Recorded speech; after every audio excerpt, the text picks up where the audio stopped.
ప్రజావేదిక పేరు ఎక్కడి నుంచి వచ్చిందో మీ అందరు తెలుసా?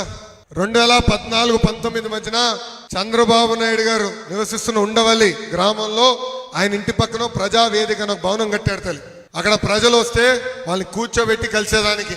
ఈ ఫేక్ జగన్ ముఖ్యమంత్రి అయిన వెంటనే ఆయన తీసుకున్న తొలి నిర్ణయం ఆ ప్రజావేదిక కూల్చేస్తాం తల్లి. కూల్చేశాడు. ఆ రోజు నుంచే విధ్వంసం పాలన మొదలైంది తల్లి.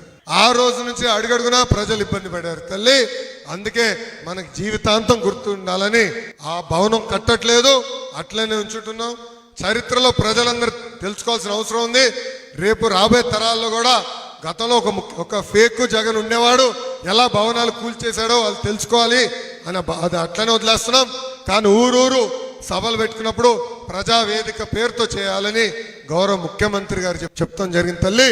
అందుకే ప్రజావేదికతో ఈ కార్యక్రమం మీ ముందరకు వచ్చామని ఈ సభాముఖం తెలుపుకుంటూ